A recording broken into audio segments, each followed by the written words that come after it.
All right, hey now, it's the Rob from 106.1. Rob, wait. What? This is post to post. We got to do something big, something out there. What were you thinking? Ladies and gentlemen, boys and girls, children of all ages, Town Square Media and 106.1 KISS FM proudly bring to you your podcast champions of the world. He's the R to the O to the B. I'm STEVE. We are your hosts with the most, bringing you everything wrestling related from post to post.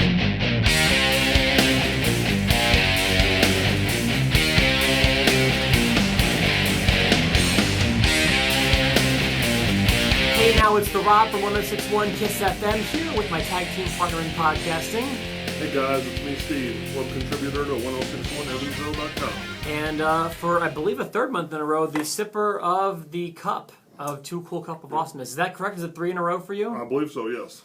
We had 5 disagreements, and you definitely got the upper hand this time. I feel like we can go through the card real quickly, but I feel like there's some matches that are worth spending more time on than others. Yeah. There were 2 surprise matches added to the pre-show. I do not like... Okay, I like how you're spontaneously making matches for the pre-show instead of putting the matches we're excited for on the pre-show. But I don't like how we have to watch the pre-show, and now, as you can probably imagine, this half-hour hangover from now, because now the show went to it's here in Central Time, went to 10:30. Yeah, it went to 10:25. This is becoming an all-day thing, and this is becoming annoying. But we'll get to that here in a second. I don't even remember. So you had I want to talk about the first one, the Golden Truth versus Breeze Dango. Yeah, the Sunburn Models. I have to tell you, you probably going to disagree with me because you're shaking your head. I loved that video package leading up to their match, genuinely. Oh, really? I loved how stupid it was. Okay. And I love stuff like that. Like, I like when wrestling... I don't want to say, like, it was... I don't want to say I like when they get goofy, but this was a ridiculous angle. Yep. And I thought it was fun to watch, personally. Here, you know what it was? I had no idea some of that stuff was going on with them because a lot of it was happening on SmackDown. Yeah. Like the whole tanning bed angle, I wasn't aware of until yesterday, and seeing it made me so happy. I just thought it was funny. Watching them peel the skin off of each other, and I don't know, I enjoyed that. That's the reason why Golden Truth will be tag team champions before year's end. You think? Yes. I don't know about that. Because of their comedy. What about Breeze Dango? I thought they were pretty funny too. Oh my goodness. You think no? No, I don't think. Boy, do I want to take you up on that bet. I think I do. I Really? think I want to say they will not be tag champs. Okay. All right, interesting. Okay, then, let's go ahead and make that bet. All right. So before New Year's Eve, Yep. you think that Golden Truth will be tag champs? Yeah, I don't know that they'll hold them for long, but WWE has a way of putting these 2 slapsticky guys together. Well, you know what? And they get success. If there's 2 tag team titles, like one on Raw and one on SmackDown, there's a better possibility. But I'm still gonna say no. I'm gonna go no on that. The tag team division is too strong right now for the Golden Truth to pick that up. All right. And then the Dudleys. They took on the Lucha Dragons. Those are both. I mean, they're both fine, but I don't need matches on the pre-show. I don't even need a pre-show in general. Personally. The only thing I need to say about this match is I know the Dudleys are an older team and they're there to put teams over, but if they lose every match, they're losing their own credibility. Yeah, I feel like their path is going to be the same as when the New Age Outlaws return. I feel like they spend a year putting teams over and then they go away. Yeah. And I wouldn't be surprised if that is the path the Dudleys take. They spend a year putting teams over, and then we don't see them anymore. At least give them their 10th title reign, and then they can start faltering to everybody. But right now, Not positive they need it. I mean, they even lost to Kaz in a 2-on-1 match, a month or so ago. Well, I feel like they've got more invested in Kaz personally. Yeah. So I don't know for sure how I feel about that one. I feel like that's kind of their role, is to put the teams over. And from what I hear, we may be seeing a lot of returning stars come back to maybe put people over. But we'll get to that in a future episode. We'll focus on Money in the Bank today. Okay, so then on the show you had, I'll just go in the order I have them written down, even though it's not the order they took place in last night. Corbin and Ziggler. Yeah. They got a boring chant. Not sure they deserved it, but it was not a great match. Yeah, that's some of that. I always like to say trim the fat. That's some of that fat that could have been trimmed. These are 2 guys who are no longer doing each other any favors. They both need to move on to a different feud now. And I hope that they will after last night. Yeah, I agree. Sheamus and Apollo Crews. Also, I kind of expected better from, I guess. Yeah. Maybe it was their place on the card right before the main event, but I wasn't enjoying it very much. I want Cruz to do well. I'm glad he got the victory. Yeah. But I kind of wanted more from that match. Yes. I've got Rusev and Titus O'Neil. That was also kind of a snoozer. Mm-hmm. Not much to talk about there, really. That was the only bad spot in the second half of the show, in my opinion. The second. Well, that's also where Sheamus and Cruz was. I don't consider that a highlight, but that second half was good. The women tag match, I liked seeing it. I liked seeing it in the first half of the show. Like, I feel like that's kind of where I want it personally. They usually kind of give it the semi-main spot because they kind of want a match to kind of blow over the top feud versus the top feud, and I kind of liked it where it was personally. Yeah.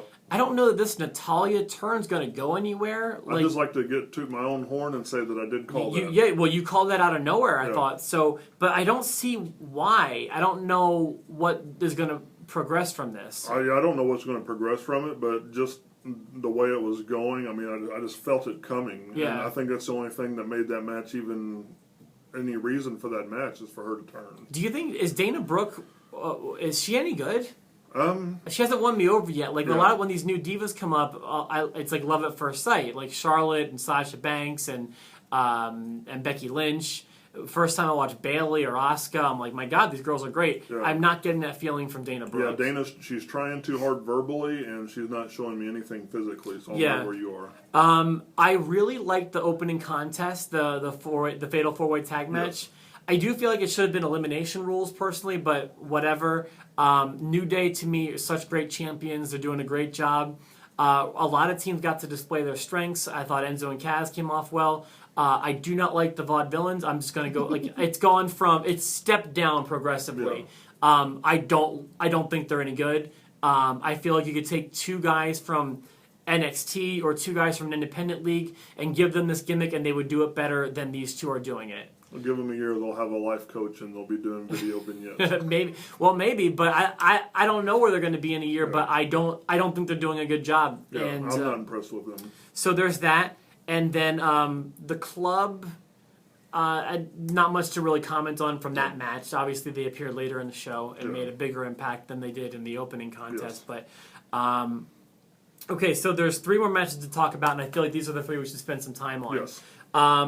Where do you want to start? Want to start with Cena and Styles? Let's start with I thought they had a great match. Yeah, great match, great storytelling. I mean, good pace. I didn't feel like it ran long. Yeah. It kind of progressed, and I was with it the whole time. I feel like AJ Styles is probably my favorite guy on the roster right now. This is also where I like Cena. I've told you this before. I have absolutely no problems with Cena. In fact, I like him when he's not at the top of the card and not fighting for a title, or not the world title at least. The U.S. title he did great things for. But this is great to me. I just like him in a storyline feud, and that's where he should be now. So I thought this was a great spot for them. I was actually kind of surprised that Finn Balor did not make his debut. I hate being the guy that brings that up because that's what everyone brings up now. That's why I quit mentioning. I mean, if it happens, it happens. We're starting to sound foolish now, exactly. So, but this is the first time I really felt like it was time, and it didn't happen. What do you think? Like, did the club tarnish the victory? I just feel like at least Cena put him over. He needed the club's help to do it. Yeah, it would have been a better match had the ending been straight and not, the schmaz with them coming out. Mm-hmm. I don't know that it tarnishes the rest of the match. I mean, because they had to get AJ over somehow and maintain Cena's strength. I do think, that was the right call, because you don't want AJ losing another high-profile match to another high-profile guy. And you also want to keep Cena looking strong. So, you have AJ win, and you have Cena lost to three guys instead of one. Yeah. So, I thought that was a good ending to a great match. Yeah. And that feud's going to continue. So I look forward to that, too. Yeah. So, exactly right. Yeah. So that was productive, I feel like. The Money in the Bank ladder match, I actually kind of wanted more from, but it was a great match. Don't get me wrong. But, the ladder match at WrestleMania, I thought was much better. Oh, really? I did, yeah. Okay. What do you think? It gave me everything. I was kind of hoping they were going to do more with setting the ladders up towards the end of the match, which they kind of did a little bit. You're right. When they started doing the the construction work. Yeah, when they do that, it better pay off. Yeah, that didn't go anywhere. Yeah. You're absolutely right. I don't know why that happened. And I hate when stuff like that, especially in ladder matches, like when it looks forced. Yeah. Like sometimes you can't do that stuff gracefully or naturally. Yeah, when Sami Zayn's crawling on all four and then he starts pushing the ladder to help, I think, Del Rio. Yeah. Put the first ladder up. Exactly. Yeah. I'm, I wish that at least needs to have a big payoff. Yes. And it didn't. Yeah. So I feel like there's been better Money in the Bank ladder matches, especially considering who was in it. And by that I mean like some of the most talented guys around right now were in that match. Kevin Owens, Cesaro, Sami Zayn, Chris Jericho. Yeah. Really talented guys in that match that I just kind of wanted more from. It certainly wasn't a bad match. Ambrose obviously was in it. I called that one, which is like, one of the few things I can hang my hat on. Ambrose did get the victory. Yep. I felt like Ambrose was the most logical choice to become a champion out of that group. Yep. And that's why I thought he was going to win. Obviously, that proved to be right. By the end of the night, he was champion. Yeah, if I would have stuck to my original guns, it would have played out just like I said. That's the way it goes sometimes. Yeah. You still have the cup, so Yes. I wouldn't complain too loudly. And then the main event. What do you think of the match? Rollins and Reigns? I was confused because the first half of the match, I'm like, ugh. That's what I was And feeling. then it kind of picked up. Yeah, okay. Yeah, I was going to say this was a snoozer, but you're right. In the second half, it did pick up. It took a long time to get going. Yeah, that's right. I agree with that. I felt like we were talking about trimming the fat. I wish this match would have started earlier and ended earlier because I just don't need, what are we talking, 4.5 hours now of wrestling? Oh, yeah. I have a life to live outside of this. I don't want this much. I know when I was in high school and it was the Attitude Era and all I had was wrestling, I wanted more wrestling. Yeah. But now I'm a grown-up. I've got, stuff going on in my life. I've got a job. You have to get up 6 hours after the show goes off. Right. I know. And, I've got a girlfriend and I've got dogs and I've got family and I just have stuff to do. I don't want to devote my whole day to the wrestling Sunday, Monday, Tuesday. I can't. Please, I'm begging you. The show can end by 10 o'clock Central Time. Yeah, I missed the days when it would end by 20 till 10, so they had time to run the commercials. Yeah, before the replay. Exactly. Please, I'm begging you, bring back those commercials for other wrestling shows because that's killing me. Yeah. So I thought there was a lot that happened right. I was really glad. Roman can't be happy with himself. I feel like and maybe you disagree, in fact I know you do, I feel like his run as champion was a disaster. From the word go, even before the word go, the crowd did not get behind him the way they wanted him to. I kind of respect them for not turning him full-fledged heel. Yeah. They kind of did the about face as much as they should have. Meaning that, having him kind of be a tweener, as they say. Yeah. I'm not a good guy, I'm not a bad guy, I'm the guy is kind of the best way you can put a Band-Aid over that. Yeah. But now that it's in the books, where are you? Are you in agreement with me that this was a disaster? I agree with you saying that Roman Reigns can't be happy with himself. I'm sure when he got the title, he wanted to beat John Cena. He wanted all the kids and all, everybody fawning over him, and then he didn't get that. Correct. I don't think it was a disaster. I think it was a legitimate title run, but it's over now. Think about all the hype that went into this, though. We're talking about a 1.5-year championship chase. Yeah. WrestleMania, remember WrestleMania 31 and how that was supposed to be the time, and they wait a year. And then they give him Triple H, and at WrestleMania 31 when was it 30? It was 32 when he finally seizes the title, and the crowd just eating him alive. Yeah. And then arena after arena after arena, the most vocal part of the night is the crowd giving him the reaction he does not want. Yeah. I thought it was a disaster. I really do. I can't blame his title run on the crowd reaction. Crowds are going to like who they like. I like Roman Reigns. I like what he does. Is he the best on the mic? No, not at all. Right. He needs a mouthpiece. But I like what he does. He puts on an athletic, believable match. And that's what I look for. His matches aren't bad. For that much, I'll agree with you. Yeah, and that's all I want. If you put Roman in with an A, he's capable of having A matches. If you put him in there with a D, he's also capable of having D matches. So he kind of, with some good leadership, can have great matches. I feel like, but this, But you know who else falls in that category? The Undertaker. Well, sure. I mean... See, I don't consider Undertaker a guy who has A matches, personally. He has A matches if he has A-level opponents. For example? Shawn Michaels. Okay. You know, but then again, you know, he can have a Mark Henry match. You're right. Okay. So, I'm just talking matches. I'm not talking because Undertaker's great on the mic. I love his past stuff. But I'm just saying match worthy. He's only as good as his opponent. That's where Roman Reigns is. Okay, well, fair enough. Okay. I would say it was a disaster. Okay, see, like, if you compare it to other title runs, yeah, like, it was probably better than, like, Sheamus's title runs or Alberto Del Rio's title runs, but those guys didn't have all the build-up and all of the hype all of the preparation, all of the courting, and all that went into Roman Reigns making him the guy. Yeah. It missed, and it missed big time, in my opinion.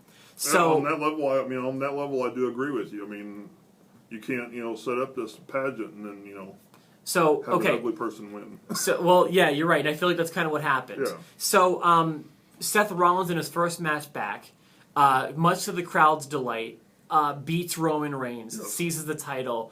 Only moments later does Dean Ambrose's music play, and I lost my mind because this was awesome. Yeah. And then hey, listen. And you're not a fan of the same night cash-ins either.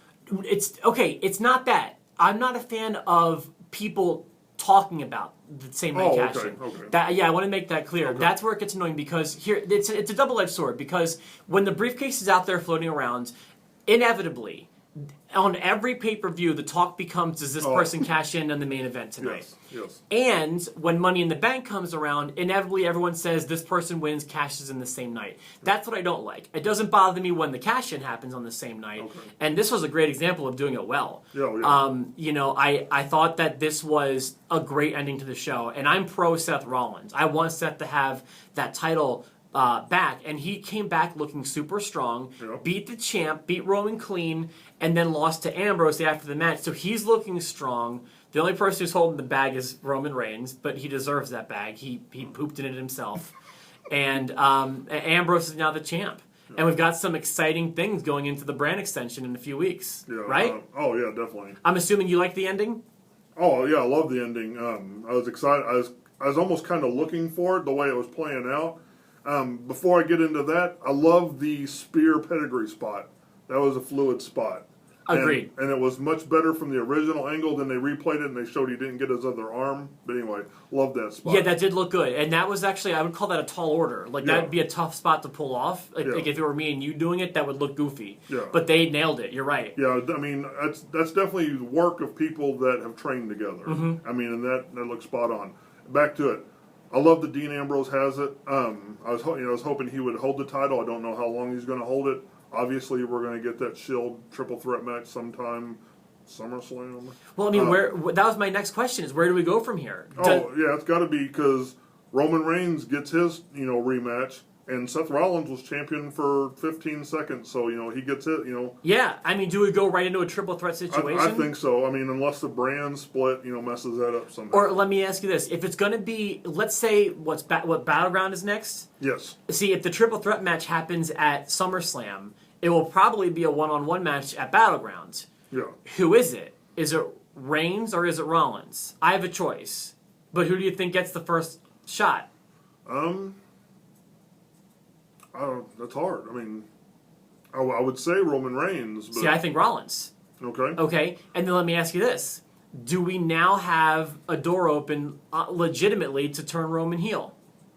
Oh, yeah, that door's always open. I mean, the way the crowd feels about him, this will be the telltale sign of where Roman goes from here. Okay. Is how he handles this summer. Will he be heel by the end of SummerSlam, Roman Reigns? By the end of SummerSlam? This is tough. It's a tough one.